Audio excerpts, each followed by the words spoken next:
ভাই একটা জিনিস মনে রাখবেন, প্রত্যেকটা মানুষের ভিতরে কোনো না কোনো প্রতিভা আছে। আপনি নিজের মধ্যে খুঁজেন যে কোন কাজটা আপনি বেশি ভালো পারেন। মানুষের কথার সাইজ এইটা। মানুষ আমাকে কথা বলছিল, আমি যদি মানুষের কথা এখান থেকে চলে যেতাম, আপনি এরকম বলতেছেন না যে এখন বলতেছে না, এখন থেকে শুরু করুন, যেটা মাথার মধ্যে আছে ওইটা শুরু করে দেন। আরে ভাই কে কি বললো এটা দিয়ে আপনার কোনো দরকার নেই। আসসালামু আলাইকুম। আপনারা হিরো আলমকে তো মনে হয় সবাই চেনেন, তাই না? হিরো আলমের কাজের পক্ষে আমি না, কিন্তু হিরো আলমের ডেডিকেশনের পক্ষে। এই কথাটা আগে বলে নিচ্ছি, কারণ হচ্ছে আপনারা অনেক কিছু মনে করতে পারেন আবার যে আপনি হিরো আলমের পক্ষ নিচ্ছেন কেন। আমি অ্যাকচুয়ালি হিরো আলমের পক্ষ নিচ্ছি না, তার কাজের পক্ষ নিচ্ছি। একটা মানুষ তার কাজ দিয়ে, তার কনফিডেন্স দিয়ে কোন পর্যন্ত যাইতে পারে, হিরো আলমরে না দেখলে আপনি বুঝবেন না। আপনারা যারা কাজ নিয়ে বা ছোট কাজ বড় কাজ এইসব নিয়ে যারা নিজেরা হীনমন্যতায় ভোগেন যে আমি এই কাজ করলে মানুষ আমার কি বলবে, আপনি হিরো আলমরেই দেখেন।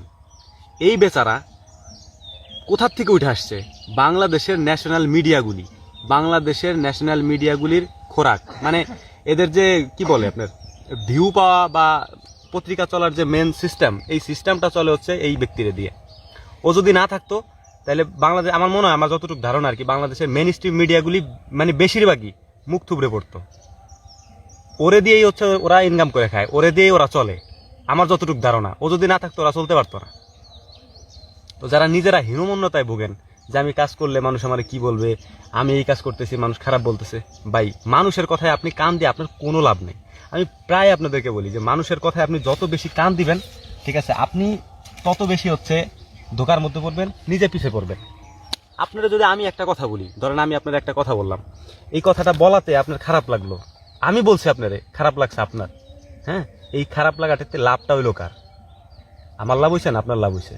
ক্ষতিটা আপনার হয়েছে, লাভ আপনি খুঁজে পাবেন না। তো মানুষের কথায় কান দেওয়া বন্ধ করেন, আর মানুষের সাথে একটু মেশা কমাই দেন।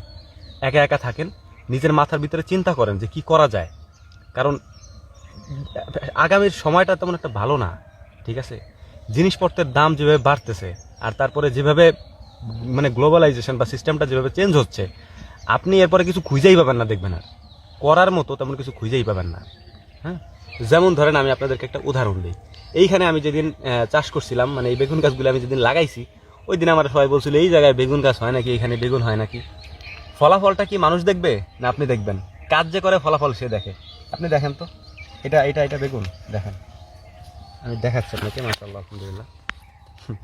মানুষের কথার সাইজ এইটা। মানুষ আমাকে কথা বলছিল, আমি যদি মানুষের কথা এখান থেকে চলে যেতাম যে না আমি এটা করবো না, দূর, মানুষ আমার বলতেছে এটা করা লাগবে না, আমি চলে যাই এখান থেকে, এই ফলটা আমি পাইতাম না। কাজের ফল হচ্ছে এটা। আপনার কাছে বাহ্যিকভাবে এটা একটা তরকারি মনে হইতে পারে, বাট এইটা আমার কাছে কাজের ফল। আমি কাজ করছি, ফল আসছে। কাজ না করলে ফল আসে না, স্পষ্ট করে বোঝেন। তো জীবনে সফল হইতে হইলে, ঠিক আছে, কাজের প্রতি ডেডিকেশন দেন, কাজ করেন। কাজ না করলে চিন্তা ভাবনা করতেছেন যে করবো, আজ করবো, কাল করবো, আজকে থেকে শুরু করেন না, এখন থেকে শুরু করেন। আপনি এরকম বলতেছেন না যে এখন বলতেছে না, এখন থেকে শুরু করেন, যেটা মাথার মধ্যে আছে ওইটা শুরু করে দেন। আরে ভাই কে কি বললো এটা দিয়ে আপনার কোনো দরকার নেই। মানুষের কথায় কান দিয়ে নিজের ক্যারিয়ার নষ্ট করেন না। ম্যাক্সিমাম মানুষের ক্যারিয়ার নষ্ট হচ্ছে মানুষের কথায় কান দিয়ে। যত মানুষের কথা আপনি কান দিবেন, আপনার ক্যারিয়ার ধ্বংস তত। সুতরাং এই জিনিসগুলো বোঝার চেষ্টা করবেন, ঠিক আছে? বুঝবেন যে আসলে আমার মানুষের কথা আমার কোনো লাভ নেই।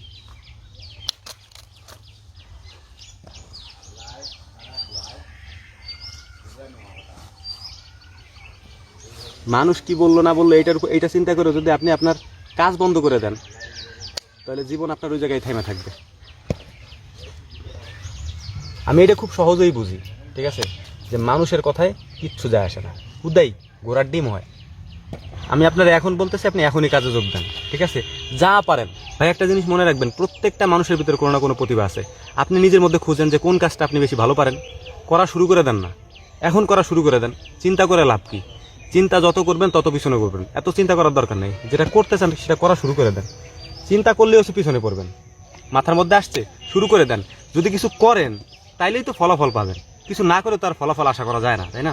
আর জীবনের প্রত্যেকটা ক্ষেত্রে নিজেরা মোটিভেট করেন। মানুষের থেকে মোটিভেশন নেওয়ার কোনো প্রয়োজন নেই। প্রত্যেকটা জায়গায় নিজে মোটিভেট করেন, হ্যাঁ এটা আমি পারবো। কনফিডেন্স লেভেল হাই রাখেন। আরে ভাই পারবেন না কেন? এমন কোনো কাজ নাই মানুষ পারে না যেগুলি এই পৃথিবীতে। এমন কোনো কাজ যে কাজ মনে করেন একজন মানুষ করছে, কাজটা হইছে, তো একজন মানুষ যদি করে থাকে তাহলে আপনিও তো মানুষ, আপনি কেন পারবেন না? নিজের কনফিডেন্স লেভেলটারে হাই করেন। যে কোনো কাজ, মেথডগিরি যদি বলেন না, যে বাথরুম পরিষ্কার করে, ওইটাও একটা কাজ। ঠিক আছে? কাজটা ছোট করে দেখার কোনো সুযোগ নাই। কাজ যদি আপনি করতে চান, কাজটা ছোট করে দেখার কোনো সুযোগ নেই। আপনি কোন কাজের কথা বলবেন? কোন কাজের কথা বলবেন আপনি? কোন চাকরির কথা বলবেন আপনি? যান না একটু, যা করে দেখেন। ঠিক আছে? যে কোনো কাজই করেন, ডেডিকেশন রাখেন, কনফিডেন্স রাখেন, কিছু একটা করতে পারবেন। নর্মালি আপনারা বলি আমি, এই যে সবজিগুলো না, এই যে বেগুনগুলো আর কি, আমি এই গাছগুলো লাগাইছিলাম তাই ফল পাইলাম। যদি না লাগাইতাম ফল আসতো? আমি যদি ঘরে বসে বসে চিন্তা করতাম যে আমি বেগুন গাছ লাগাবো, হ্যাঁ, আরে দূর, ওইখানে লাগাইলে হবে কি হবে না, মাটি ভালো না, যদি এরকম চিন্তা করে যদি আমি থাকতাম, বেগুনগুলো হইতো? আমি লাগাইছি, ফলাফল আসছে, এই যে ফল আসছে, কাজ করছি, কাজের ফল আসছে। আপনারা যারা নিয়মিত আমার ভিডিও দেখেন, আমি তো প্রায় বেগুন ছিঁড়ি, আপনাদের দেখাই না? তো নিজের কনফিডেন্স লেভেলটাকে হাই করেন। কাজ করতে চাইলে কনফিডেন্স লেভেল লাগে, একটা কনফিডেন্স লাগে। নিজেরই যদি আত্মবিশ্বাস না থাকে তাহলে আপনি কাজ করবেন কেমনে? আশা করি আমার কথাগুলি বুঝতে পেরেছেন।